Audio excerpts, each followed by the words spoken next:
Hallelujah, hallelujah, hallelujah. Praise God.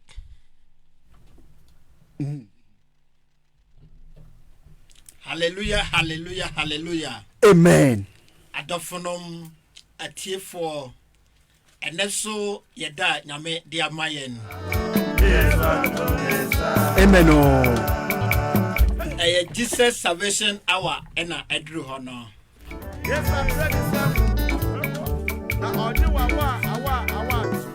Papa me pacho ho te sen. Nyame na adom mu ye pa. Evangelist.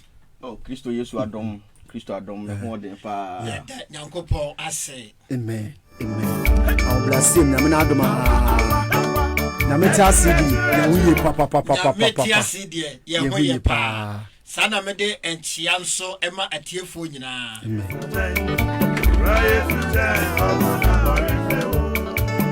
Ne Jesus Salvation asafoma nyina. Amen. Ne ye papa baduka echiri. Aye Salvation Hour no na aduru ho no. Enti adofo no ma mobaso momomoden ensema afoforo nso. Amen. Ane nyame na ne dom so ode ne nkwagesem Brian.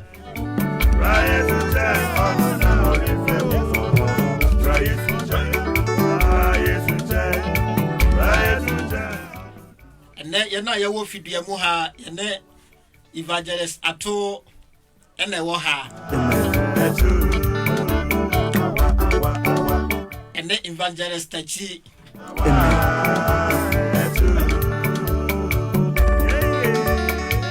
Adofunu mobaso a munchema afoforo.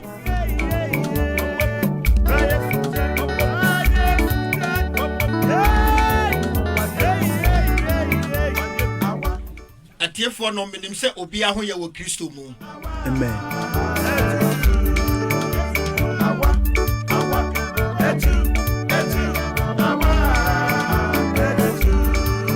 Ye bestati jumadie no. Enti yencha ho no. Ye bema Evangelist tachi odien awura mpaibom na ya se jumadie no ase. Amen pa. Amen. Me bompai. Jesus name.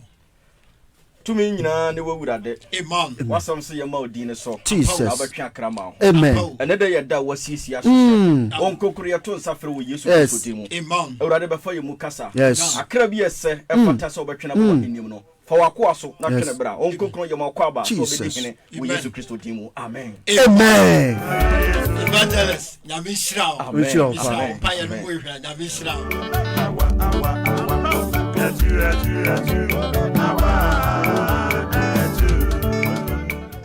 Adafunum ene jumadi a nyame ana asama nyame di atoma koma so se mene mo meche second coming of Jesus. Amen.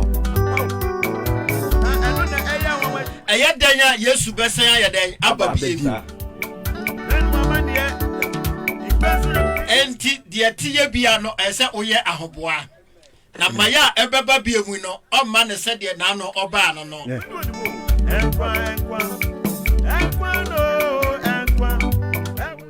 Nano Yesu baye. Hallelujah. Amen. Yeshe dwumadi na say. Nano Yesu baye. Yehe Matthew chapter 1 verse 18. Nano Matthew baye Yesu baye no. Yesu ba ni nipa maye papa Sir. on konkro dire be se ne na Maria yamu na owo no Yesu be fa se de menuti ye ya sabi na meka se Yesu di agro wa bonten se nkla di agro Yesu boboro oye bibia se ye se na nyimpa ye bia nipa timi kra me ko Yesu fie na wa ko ni fie nipa timi so Yesu atare mu na wa so na atare mu Yesu ye na dwuma nyina o se obefa kwate bia ye den eto ne ho so Yesu be hunu wiase wei se de etiye no ma ewo mu nyina by now no papa me da ye misusu ye mu Yesu ba ye no oba se ye benya nkwa na de ba ko esa no wo mu nyame ma ne ba be hunu de ekoso wasase wei so na kina wantimi ankogina ho wamfa nsem bia nya den anyi wa no say Yesu ade we de me de mensa anka kurunti ena mansomo aname ye bubuaye ninti ena mansomo anana menli adwuma nti ena mansomo anana wahia me enti na manya de mansomo na ode akoyu hu ano san say Yesu pasase wesu no obehu a omo nikunu omo ne yire osane behu omo ne adwuma osane behu obubuafo ne anifrayefo nti ohunu asase so tebia nyina nti kina bibia ni ho a ne maye toso mienu ya beden ya de udi be you one. Hallelujah. Amen. Nti Yesu baye obeye na dwuma nyina wieye wo sai he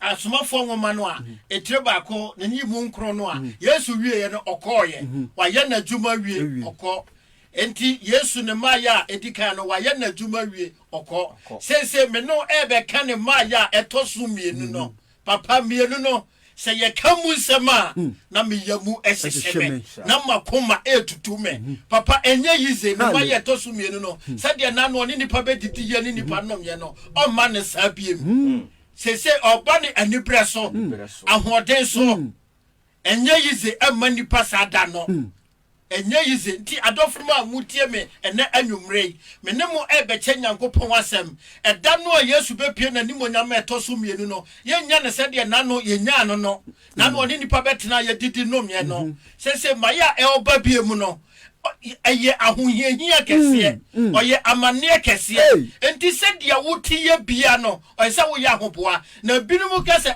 omma me se obeba se ye ditumu preko pense na no obaye dia papa mienu no obeden obeba sa ye ditumu a ebeba ye tie bia Yesu beden obesanya babiem se na nipa bewu no se de nipa bewu no sa so ne sana Yesu beden obeba nipa so bewu ye wu achi so temo ye den ewo se mpo wa mambeto wa ubewu uwu so a uwu achi temo ye den ewo enti nipa wo ahoboa bi nipa wo adwuma bi a oye se oye na otwen Yesu ne maya etoso mienu no hallelujah evangelist yan chere ho no fa me come Matthew 24 verse 29 to 30 no making kind Matthew 24 verse number 29 no atifiasam osi onipa ba no ba 29 no na enano ahohiahia achiri no nano ahohiahia kesia pa achiri ba entem ara owia beduru sum osrane renhran nsoma isra biem na ensoroma betutu afiri soro agufom agu asase we so sase fo tira nsoroma ba ko muduru a na nsoroma e wosoro nyina betutu agu asase we so a da no nipa ba ugina bia wo he da no fa he na do bi ye ni besi dano oka no fie no fa he na wo de besi dano asase we so be yehu papa dano nipa onye gina bre e wo Nyankopon wanim yakọ verse number 30 no eno na onipa ba no ensenkyere ne beda di osoro na asase so musua nyina besu na obehunu onipa ba no se oreba osoro murunkum mu ahoden ne anuonyam kasiye mu amen dano musia ko nyina obia behu no papa wanya busia bia mfirimo dano abusia ewa asase so nyina behu no se Yesu opie na nimonyam oba dano si nipa besu abusia ko besu se dia wotie bia no obeye de dano nipa besu wasase we so se nipa ba no opie na nimonyam mu dano osenkese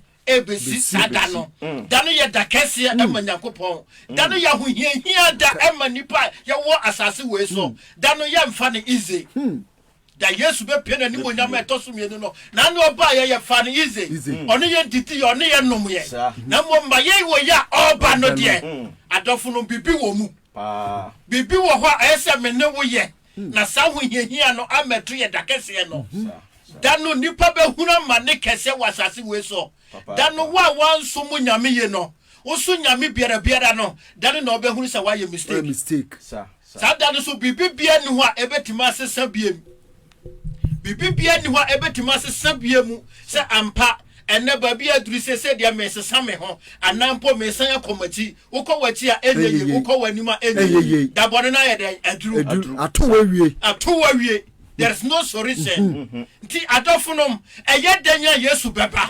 Enti de ekoso wiase ekoso asase su na nyina no. Mumma yesesa ya adwen. Na yefo ye ne yeto Yesu ma yeto so mienu no. So obi dada wo eka kire wo se Yesu oma transase wo Yesu ji wani, transase wo Yesu pre ahonyade, transase Yesu bo brase de opa menua odada wo. Na da no be ye da kese e be ye da bone ama. Hallelujah. Praise God. Evangelist yanko second quotation no adisem etre ye enhia yimu du mienu no. Revelation 6 verse number 12. Atifia sem. Ose. Atifia sem no say. Enso a etoso nsia. Yes, anu etoso nsia. Enso anu etoso nsia. Atifia sem. Make kan verse 12 no. Yanko. Na ote enso anu etoso nsia no. Ote ano no. Mehuni.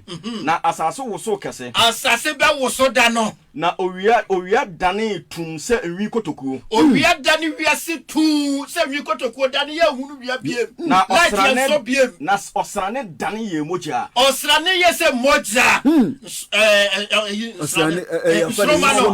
Yese moja. Dano de besini o. Na osoro ensoroma behwehwe asase so te se brodoma emfrema kase wo so tete na bagu form ensoroma betutu afrisoro abegu asase we so ono na onmidi kaka ye no da no oka no ofie no fa kode besi no obekire sika no fa kode besi no obekire yi no ho koye osoro be yi ne ho akọ osoro eyi no ho koye eyi ne ho firi ho se enwoma boboye osoro be bobo se ya bobo nwoma na mepo ni nsupo na tutu firi de ewo bopo ni so betutu afiri de ewo da no ye hu bipo bie bipo betutu ensuo so betutu yeko 15 na asase so ahemfo ni nipa kese asafo hene adefo ne ahodenfo ne nkoa ne adehye nyina hunta abodemu amen papa asem wo ha o se adehye ahemfo ahene ahodenfo nyina beda ebedua ne da no se de wote ye bia so ye sofo oyo difo oye obofo oye asampakanio dia wote ye bia da no de besi asase we se wa ma wo bra yi a da no obedua ne wo nyame anim na fahin na wudwana ko dano nipa ne babia obedwana ko dano be yehunu ama nipa dasani ewo asase we so enne bebre timika na me yehene mi wosika me hu eden na ye wo macho mais asra wa kunko na wa tretre na na wa macho mai dano duru ho do macho no wakosia hallelujah dano duru ho wa henie no awudi no na do pati abobo no odi akogina no dano duru ho a usika no a owo no so wo sika no wakoma brabo ho. Hallelujah. Amen. That no see ahodenfo adefo nkoa papa na de ba ko so wani akwa frimo akwa so ka ho entu tresa we so se me de me ye hiani me somo na se wo somo obi na do som bosoma e so otwe ho firi ho e se wo twe ho firi ho na da no de wo som no a onu ntia wan som nyame a wo som bosom no da no onu ankasa ni gina bia den e wo enne LBC kanti de nipa bedinti de nipa benunti amana kosom ade a emfata senka esom se de obeya ne nsa be kona na dano nyame se obebu omu nyina ten so ya kwa na wansom nyame na nkosom obi odo som bosom no dano oyɛ den oka ho evangelist yenko ase enkwa ne adehye ne ahodenfo ne ahonefo nyina kohunta abodan emepo mu emepo mu verse number 16 na okachire emepo ne abodan no se monhwe yenso emfa yehuntam firi de ote ahenwa so no anim mento aso ose mami 16 so okay so ose na okachire emepo no ne abotan no se monhwe yenso nsio na de ba no ate every de ote ahenwa no so no sanse Yesu ti ahenwa no so apie ogwama na bufu no ho ogwama na bufu kese no efri se na bufu da kese na du da na bufu da kese na ya who na betimagina no hallelujah who na betimagina no da no sa wo ye hino wo ye sikani o wo ye odefo wo ye machomayo wo ye president dia wo ye bia no da no want me nyina nyame abufu no ano enti mra ye wo mi ena ye mra bia esa me no yesesa ya adwen sa esa me no ye hunu se bamba bi besa ya ye den sa esa me no hunu se Yesu Kristo na no oba ye oni nipa didi ye no oni nipa no mo ye no o obesina ba de to so mienu na ono de oba de ode beba ni oba no ma edi ni ho adanse ani no more de beba sase so bia mu ni ti ya no te ho se ya ma ye ni da ho na ya ma ye ni ba ye ho so se ma ye mienu a Yesu bai ahoboa be na me no ya ye hallelujah adafo no ma mutie mi ene awie ye wo bibi ese me no ya me ka ho wo so wo ka ho ye wo bibia ese me ye wana mo bia ese yetu o se yesesa ya adwen afri ye kwambo no bi ho amen mo ma ye fa ya henie enada ye ho ye fa ya ho de nada ye ho ye fa ye sika nada ye ho ye fa ahonya de nada ye ho ye fa ye macho mai enada ye ho ye fa ya ba brochi ya ba brochi no ka o ma ba brochi ena me ya juma ena me wo company ena me wo fie me wo japade wo Ghana danu nsoma no titigu ono behu company no fa ko ebeko nsoma no titigu a ufie no oka no ono behu fa ko de besie enya yize maye sadano ti adofro mo maye sacha ya adwen na yefo ya ni ntu Yesu maye to so mienu no na abrabo papa biara o se ya bo twa Yesu no ye montwe no na da no ahohiahia da kese no da no eye danya ebeba adofo ma mutie ya enawie ena nyame asemuni ahoboabo be na wo ye minim dia wo mu sa na so nim dia me wo mu na mo nyame asema abaye nchani ye nyina ye nya adwen bako na ye ma ye ho woso ye se de me ho woso me wo asem we ho no because that bibia ni ho anipa de beti ni ho no say Yesu me de na wo hia me na me ho kire me na me ye bubu aye ni nti amanti manso wo Yesu be fa sase so ohunu sa no ma ni nyina bi ti wo ni bibia de be kwakwa Yesu su wo Yesu anim oduru ho atemwo no ode bebu yenko pato yenko Safania 1 yeah verse number 14 no verse number 1 to 4 number 114 verse number 1 to 14 number 1 Safania 1 verse number 14 yeah verse number 14 Safania 1 verse number 14 yeah o say awurade da kese na ben yo awurade da kese no aben meto so o say awurade da kese na ben yeah na erepentem se awurade da no ne iyanwono se odomberima tiemu denden wo ho 15 eda no ye anibere da ahohiahia ne ahokere da osaye ne amamfo ye da esum ne kusukuku da danu wiase be yanwono sanda nipa se yanyi yani yanchire yamoya brasa dia pe kwaku enra na call disco no hu ni say disco no do come on boso no ba ye e wi ya say ba na de kura de tell me timi we ni be 3 me force am de ba ko ko you are there de masa na sanu de wa yi bi da de ko mo Jensen Jensen ya o mamu ko manyi mo what onu bo me ma Yes, you do. No when I was yes, Baba.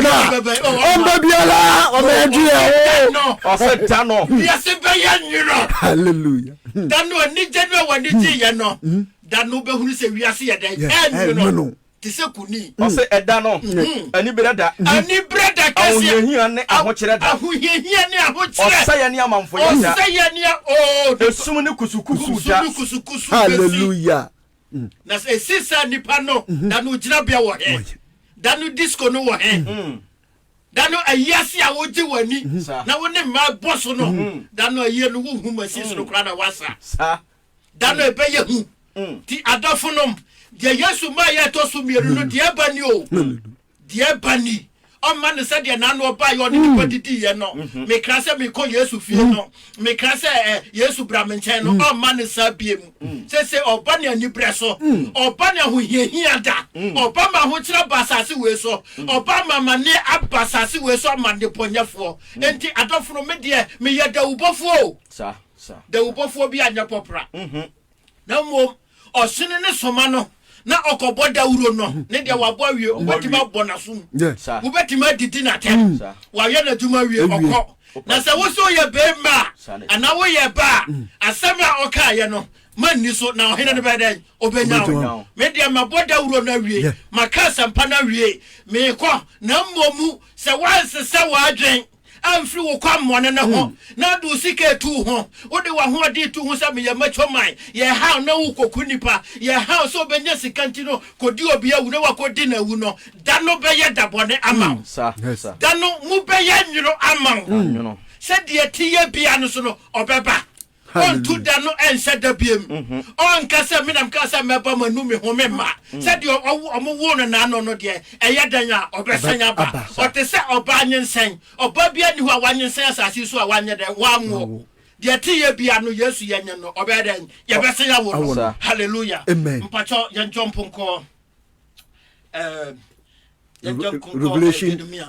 Revelation 1 verse number 7 adisem itire ye bako Jeremiah.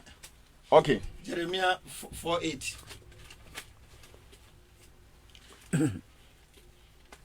Odifo Jeremiah 4:8. Enti danu mu be yehu.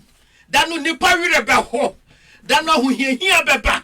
Se de nipa tiye bia no. Papa danu ye fa ni yize. Ye fa ni yize. Papa danu nipa mesi bi kai. Mitime na wo dana wo dwire ho. Mitime makuma bia we tu. Makuma betu. Esa wo ho dwiru. Yeah. Jeremiah 4. Jeremiah 4. Verse number 8 no. 10. Yeah.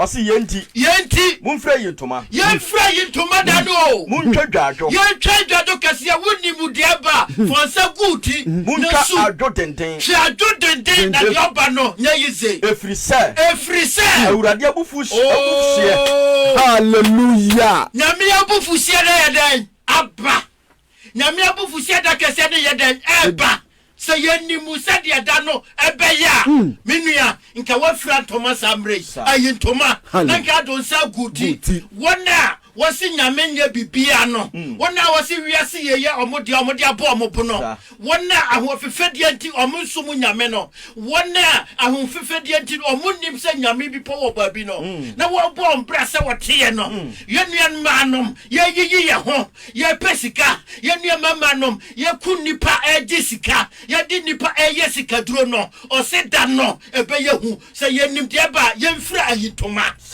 na ye fire se guyeti na ye twa adwadwo denden na da no ebe ye hu se de ye ti ye bia no da ne duru ho a nipa be ye mobo da no wa wansum nyame obe ye mobo wa ya twa wudi won kwanwoma no da no obe ye mobo asase we so mpacho to aso ma me amen me to aso a o se awurade abufuo hie no ennan mfiri ye ho awurade na osre se yenimu de abaya nka ye no ye mpa ye ho achi sa ye no ye sesam firi akwammo no ho na nka ye nsira nyame na nka abufuo ye nya den emfiri ye ho ye nhwe ye wiase po ayaya so obi beka tira wo se menua asem bi beba wo so enti twa adwado fura yi toma wonim so ya asem kase ti we so se nyame abufuo na ya den eba nyame abufuo enye yize kra na no ye he Solomon komodua o se oyasotwe sa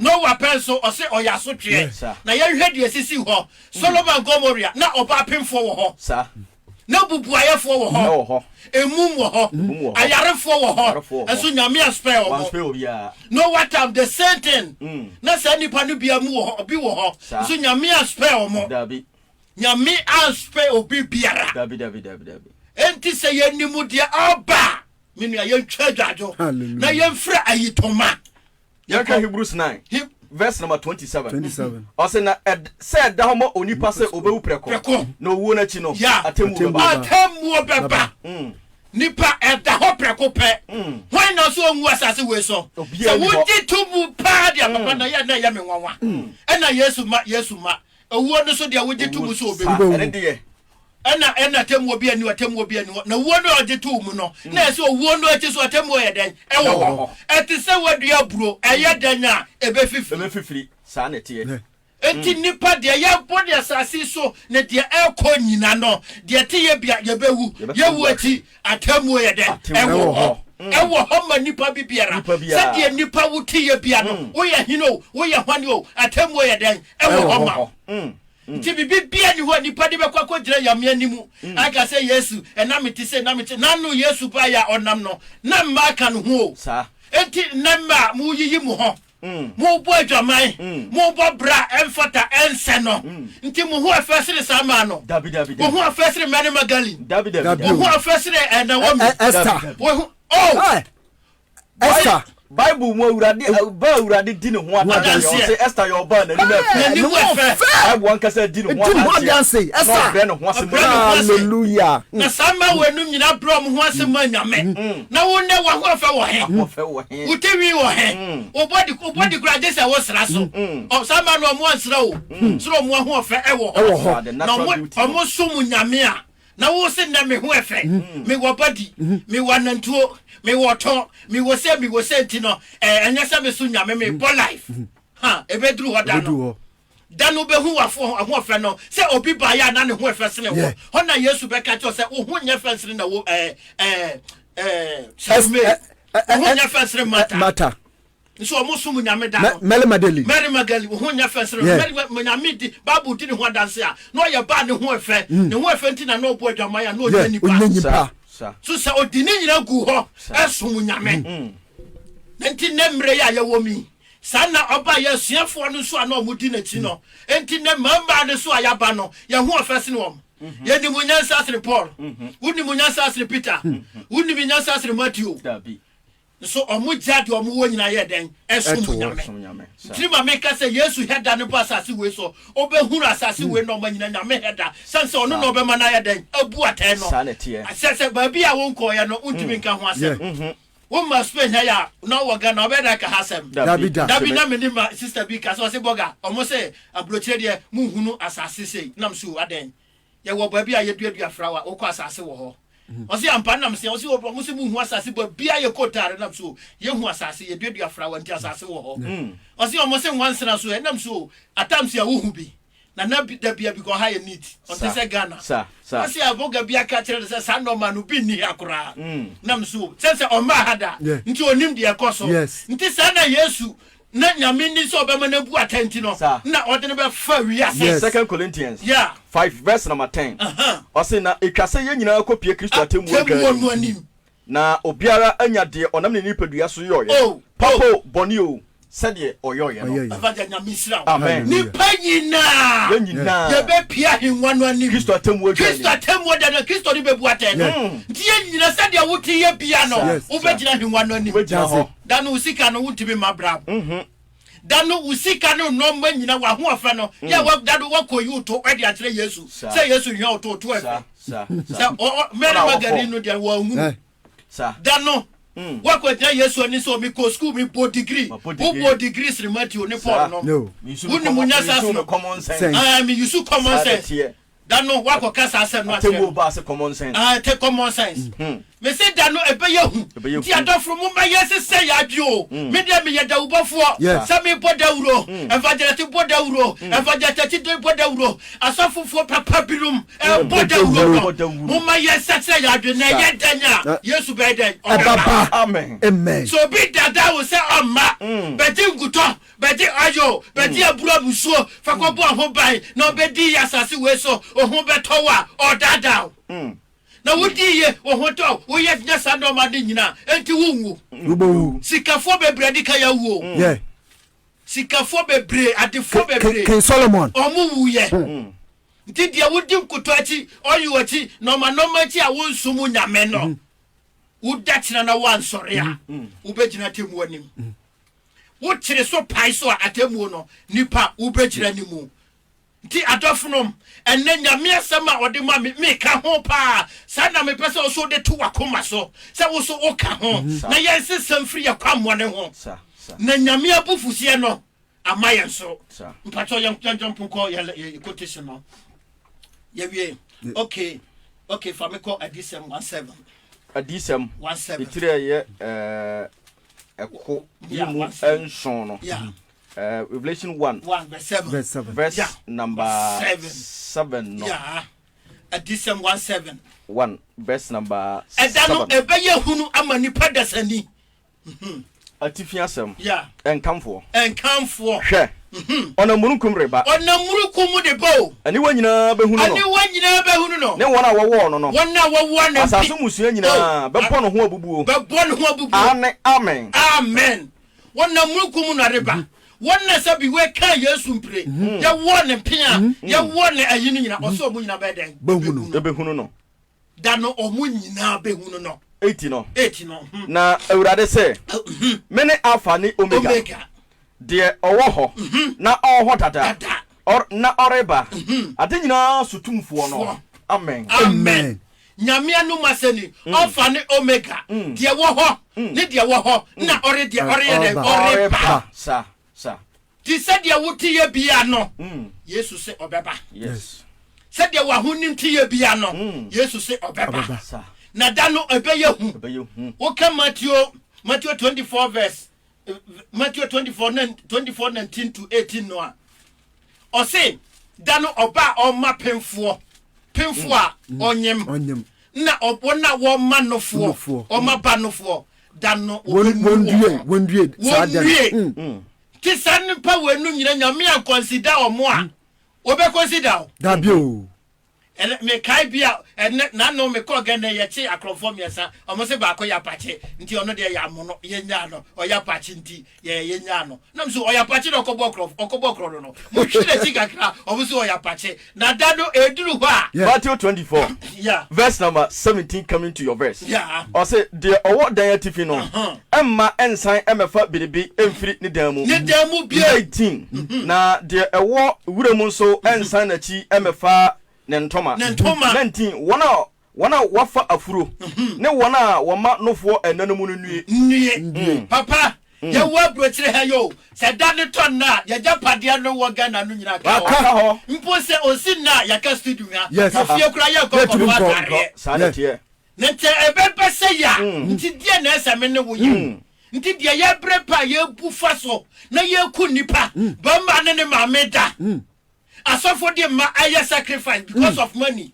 sikaduro na ye paja padia kese sida no ba bia ebeto no wo no tu sika na wa pagu dem no bi padare na owo sabi owo ya ne so na usika no ka no so wo dem da no wo hunu po nipa ben na ese yesua no ne nipa ben na ese yehwehwe no kwan ne se ye ni se da bi se ebedru dia da no dia beba nipa beba masada bonu wo yaba no ono ni Jesus Christ eti enanwumrei me kanfo Jesus Christ maw se dia wuti ye bia no se sechira wadwene se sefru kwammo ne ho na nyame abufuo wei amma wo so na bufuo wei ya bufuo ano ese wutimi fa bibia nyu ho anu wom Yesu onje brabo ntirima na no odika basase wei so be famu ehunu se de wiase nyina te ye no enna wo wutie me and never manuma semuni. Yameda me so or dear ba. Matemedie, minister so bad over told you. Then Yamin no count. None dear watino, on front to Anamompa. Wo Yesu Christo dimuna me pompaye.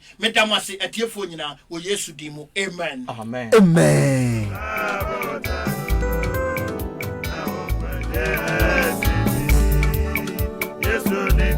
Papa. Hallelujah. Amen. Eda.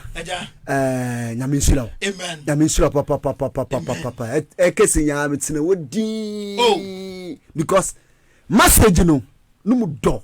Hallelujah. The second coming of Christ. Ede bibiem. We bibiem me papa.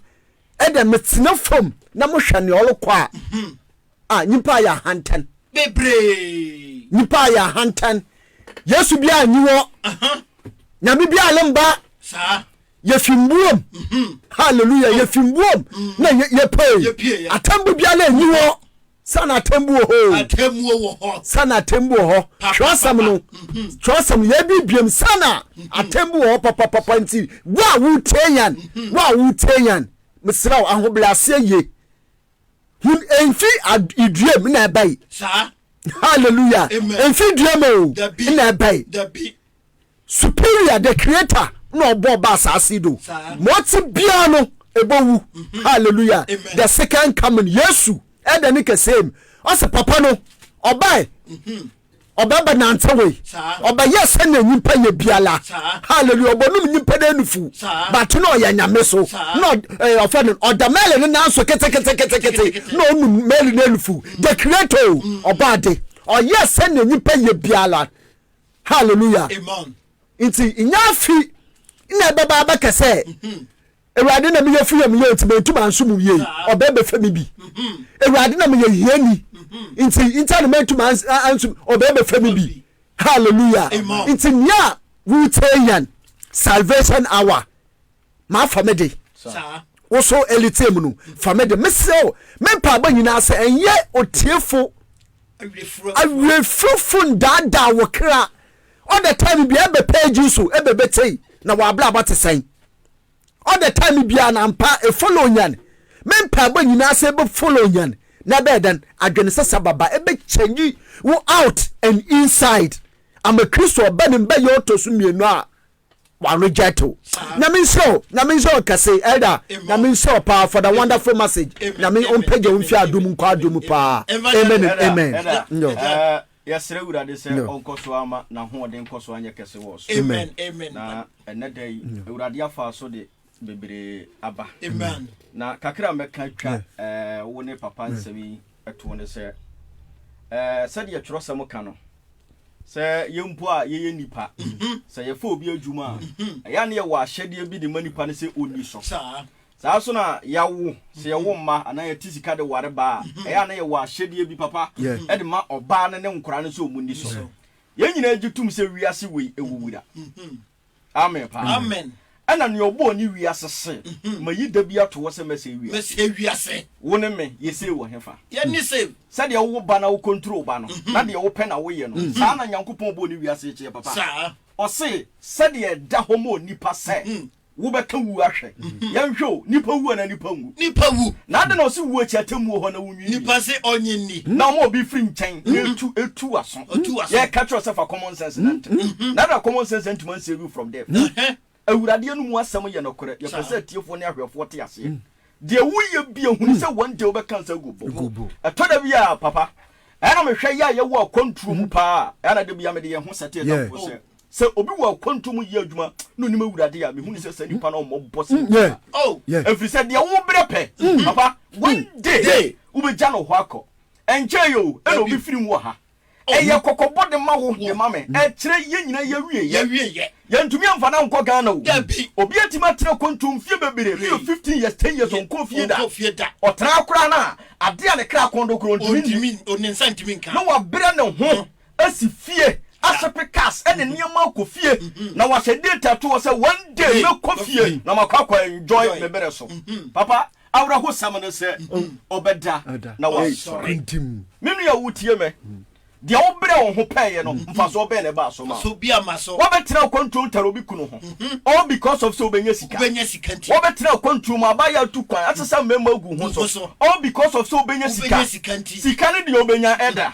ahode ne de obenya but one day ewurade nu mu asam ye nokore also be cancel go one day Job say Job 14 verse number 5 papa Job cancel be or say sawurade ahyemena ato ho enana to ho abosome dodo e wo awurade tirimo saa na wo twase bi ato ho say wo ne me ye ntara saa ama me tera se hunu say na sawurade ani so kora nipa kora ntima twa yi eye na ene na wotwe enti once se ya ka se obi aduru ne na ho sisi ameno kese eda obi jam akobi 2 days akobi 3 days but sabre no woma na ho kwam ye disi wudi na wurokot okot mu sabre no woma ho kwam ye disi mu abrante bi adada sabre no woma na ho kwan akotara obi re ho sabre no tara obi kunu ho nanso na ne na ye den de ye ka twato nyina ne se wo de wo se wonyi ni se Yesu beba ye pese wo hye nso se one day born one day die hye nso said ya da homo nipa se wo beka wu ahwe no no wo na chi no atemu wo ho atemu no so no o se papo bonio enti de wo ye bia no etwa se ohunu se daba ku bia de oboni wiase eyesi wo se onam so e bu nipa bia aten se na nwumate enkwa sore aberekura wo kra ni nkwa enye sa wo aberagu awurade shira no ntina ni mu amen hallelujah amen evangelist yanhwe message ne bi na yanhwe se bi a ibotumi akane bi ama afa na amen pa yehwe message se ba your brother Kwadwo Frimpong ai ohunu se indeed salvation hour ane Nyankopon so yira pa your brother Kwadwo kro ya Kwadwo Frimpong or say hour of understanding the pure words from Bible. We are really blessed. Hallelujah. Amen. I also bless you, man of God. Yeah, sister Nana Amasewa. I say God bless you. Yeah, brother Kwadwo Frimpong. I on the say preach on elder. God richly bless you. Or the partners also the nature say the deepest blessing away then. Paul Yatamano. Eric Giant. I say God bless you all for good work. Nyankopon so oyishira pa. Your brother Sam Dion Ken. I will say God bless you, Daddy Augustine, from your son Samuel. Nyankopon shira pa say what yakoma pa eta o papachi Nyankopon onko so shira. Em say so far no messages are yensa akana no. Awurade shira wo ya. Amen. So my say God bless you. Hallelujah. God bless you all. Amen. Hallelujah. Amen.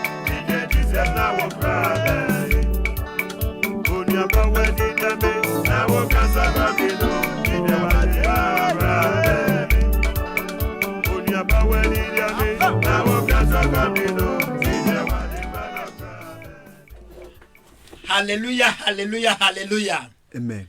Adofunum ye be preachy and then yasafuno did Jesus Salvation Evangelical Ministry. Ye wa Barcelona Torrio. Enti wa opese one yen som no. Ye the telephone number tuja.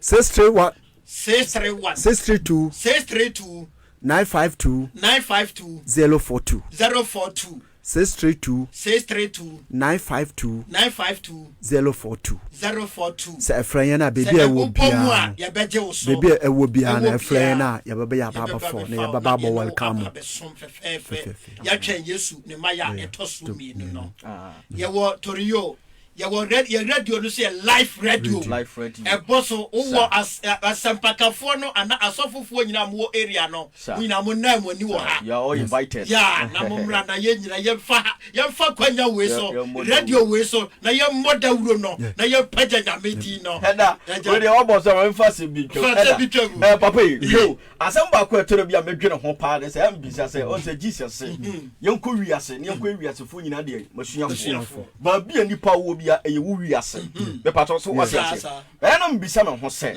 ye wo asafu bebere a se ye bo bi elder ye bo bi presiding ene de ye keka ho a se nipa no ontanya puppet e bia papa be nya puppet kra e ye boso me bi wo kra boso me yensa nu enti ambisa se ka waka wano atumu a woni Yesu ho adanse no enti so sa wo so Yesu Kristo ba wo kra be nya nkwa na bibisa presiding elders ne elders bi atwa ye ho ahia na mu nya puppet ndi Yesu ho adanse na biribia ye koso communicate papa atama sa na ena mbisa se na so atamu da ho emaye se yakan ya no atum na oye duty so say ye duty ya somaye so we je di kwa de ya ekase di Yesu ho adanse obiti ye no ka kire wo enti papa de ye etese program ye yo she ene ya ye te ha ye nyina ye trasem pa but why your video kura kodi obi ho kura papa so be share kura no ene fa watch bi nanso mayamfa evangelist ato Wonsam emetra meka the negative voice about him. Hwese nipa ne saka video no nhye. Owuru ne yakoso ofia. Bere de yesrado fo ne atiefo a waye krado pese onya nkwa ede ma akara. Ye obi a wo ya kra yifo.